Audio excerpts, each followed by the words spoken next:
Surging Sparks set the Pokemon TCG universe ablaze with $400 to $500 Pikachus and boxes already reaching $200, something we haven't seen from the popular trading card game in several releases. But with the focus on the next set, yeah, that's right, Prismatic Evolution's already taking up a ton of our attention, and a possible small reprint coming, is it time to consider Surging Sparks old news, or does the product still have some juice in it? Today we are going to discuss the secondary market for Pokemon Surging Sparks. We're going to use data, that's right, actual data for sold listings when analyzing this product, because that's what we do here. We collect every single sold listing of sealed product from TCG Player, and we use that to correlate with our community and find out what's going on with these releases. All right, without further ado, let's talk Surging Sparks.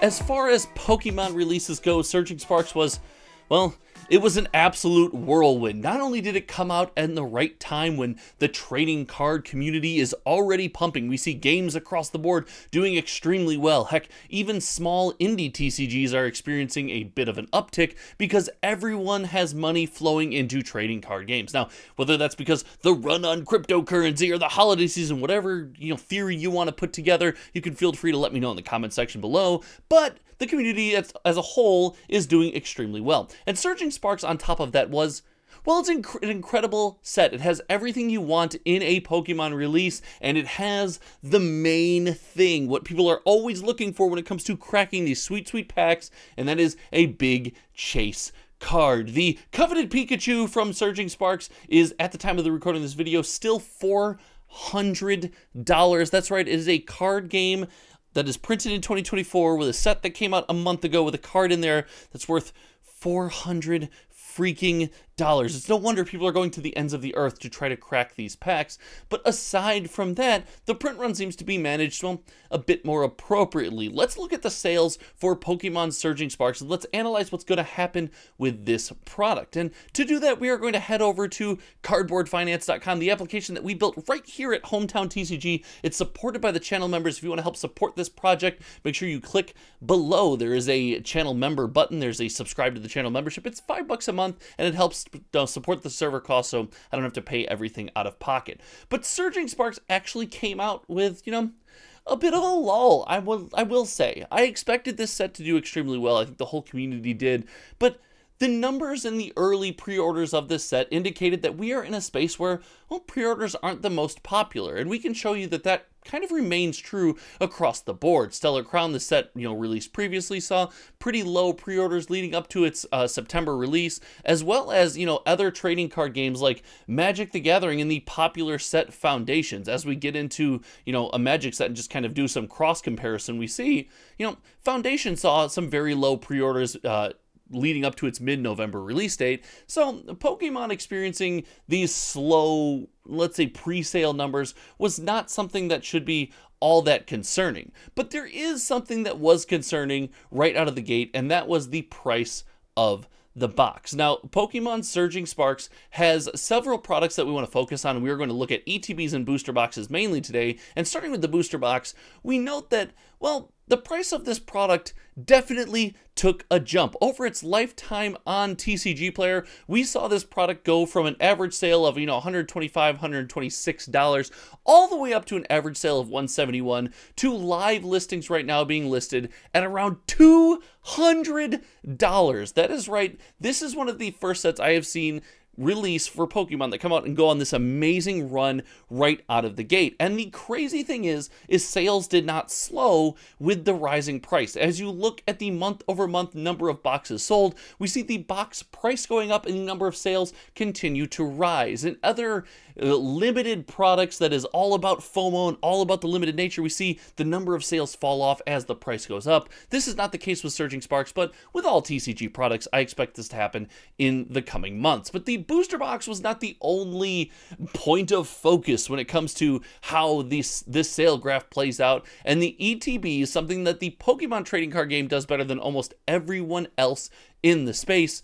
are another example of just the hype behind this product. The ETBs are perfect because, hey, you got 50 bucks in your pocket, you want to get an experience of the set, and I will say it till I'm blue in the face, and I truly believe this. You can argue with me in the comment section all you want, but getting something sealed, getting, however many packs are in an ETB, and all of the other loose stuff, the sleeves, the box, the coin, doesn't feel as good as getting something sealed that you get to open and unpack and unravel and have that experience. Having a product that does so well in the $50 price point for anyone who just happens to have 30 to 50 bucks in their pocket at any given moment is a massive win for Pokemon, and this product is taking off because of it. I mean, heck, we all know loose packs and random TCGs can be kind of a scary bet, and the ETB here being a place where you can buy these packs, have that opening experience, and have a shot at a $400 lottery card indicates that these products were always going to do well, and we see them on the secondary market approaching $55 to $60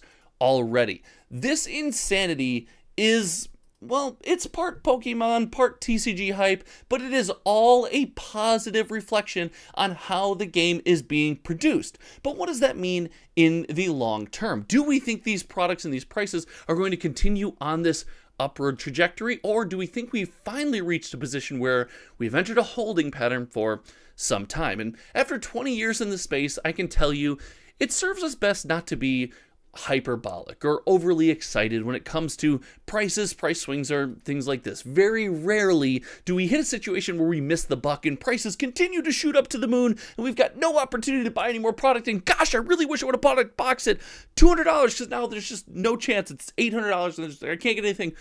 I digress. I would expect, with the focus on prismatic evolutions and the fact that this product has kind of come out, it's gone through the initial hype, the excitement cycle, I would expect this product over the long term to continue to go up in value.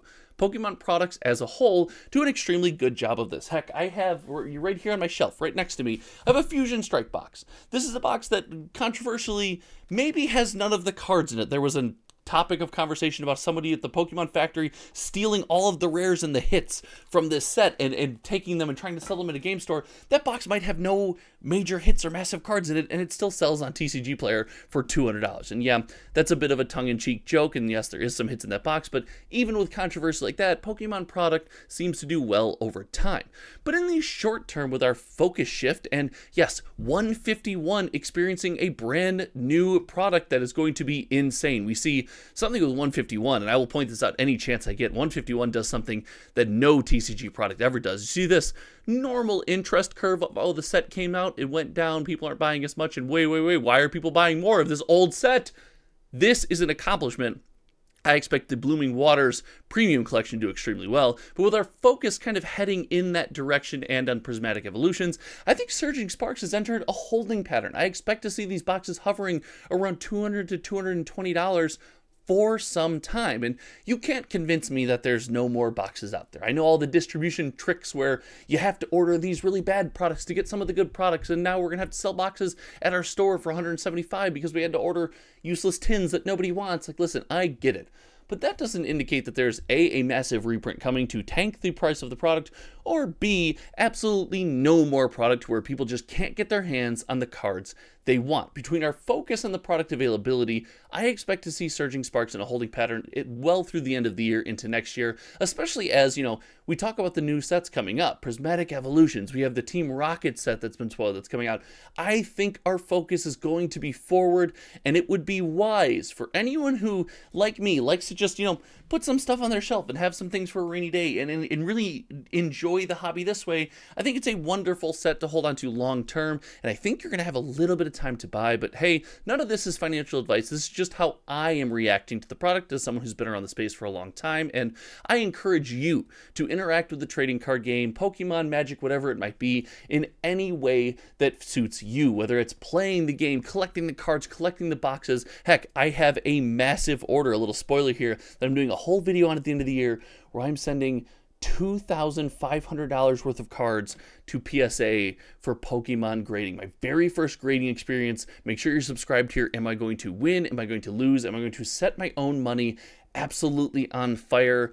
I gotta admit, I'm pretty nervous about it, but there's some cool stuff in there. I'm very excited. Let me know what you think of the market in the comments section below. Do you really think that Surging Sparks is going to continue this monumentous run to the top? Do you think it's going to drop? Or, like me, do you think we've entered maybe a bit of a holding pattern through the holiday season? I'd love to hear any and all opinions in the comment section below, no matter what your game is, no matter what community you're a part of. Thank you so much for hanging out today. And YouTube is going to suggest a video over here, and you should click it, because who are you to argue with the computer overlords? My name is Josh, and, well, we'll see you around next time. All right, everyone. Goodbye.